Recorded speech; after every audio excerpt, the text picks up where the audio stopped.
Pernah gak sih kamu mengalami malas bangun tidur dan beraktivitas seolah sedang gak siap menghadapi hari? Bahkan sampai kehilangan motivasi buat menjalani kehidupan hari itu. Mungkin kalian butuh punya ikigai deh. Apa itu ikigai? Ikigai artinya adalah nilai hidup yang lahir dari kebiasaan orang Jepang yang bikin mereka lebih semangat lagi menjalani hari. Ikigai menjawab pertanyaan dasar, mengapa saya hidup? Di balik teratur dan bersihnya negara Jepang, tekanan hidup buat penduduknya terbilang tinggi. Saat akan berangkat bekerja, mereka sudah dihadapkan dengan kondisi harus berdesak-desakan di dalam kereta menuju lokasi kerja. Tak berhenti di situ, para pekerja akan mengalami tekanan pekerjaan di kantor karena susunan hierarki yang kuat di pekerjaan mereka. Apalagi, mereka juga dituntut untuk berdedikasi penuh pada pekerjaan. Dengan tekanan hidup seperti itu, ikigai menjadi kunci alasan mereka tetap bertahan hidup dan bangun tidur setiap hari. Bagaimana sih konsep ikigai ini? Pertanyaan itulah yang berusaha dijawab oleh orang yang menganut konsep ikigai. Ikigai menekankan pada tujuan dan nilai dasar hidup yang akan dipegang terus-menerus. Sebenarnya, hal seperti ini hal dasar yang seharusnya kita tahu sih. Buat apa kan hidup kalau nggak ada tujuan dan alasannya? Kehidupan nggak selamanya lancar dan bahagia. Ada kalanya setiap hari dihadapkan pada kejadian yang membuat orang merasa menderita.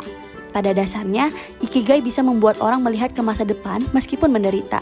Jadi, meskipun tahu hari ini harus menghadapi kemacetan jalanan, presentasi laporan ke atasan, dan juga membayar aneka cicilan, ikigai membantu buat terus bertahan menghadapi hal tersebut dan lebih bahagia. Sebelum memahami konsep dasar ikigai, sebaiknya ketahui dulu 4 elemen yang membentuk ikigai, yaitu gairah atau passion, misi atau mission, profesi atau profession, serta pekerjaan atau vocation. Ketika tujuan hidup kalian sudah bisa menggabungkan 4 hal tersebut, maka itulah yang disebut dengan ikigai. Nah, untuk bisa menemukannya, kalian harus menjawab dulu 4 pertanyaan penting mengenai ikigai. Coba deh, kita merenungkan bersama dan menjawab 4 pertanyaan berikut ini.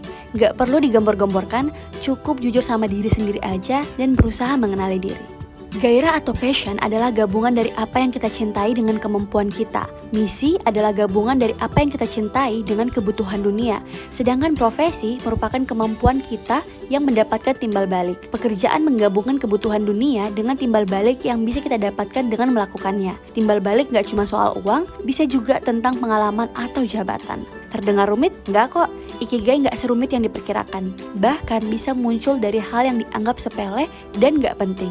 Ada loh orang yang ikigainya sesederhana ingin makan enak setiap hari. Asal hal itu bisa bikin kita bahagia dan menemukan makna hidup setiap hari. Bahkan bisa dari hal kecil sekalipun. Selamat menemukan ikigai kalian dan yuk lebih semangat bangun pagi. Follow Hipwi di sosial media biar kamu gak ketinggalan update konten positif. Dan bergabunglah ke Hipwi Community supaya karyamu dibaca jutaan anak muda Indonesia.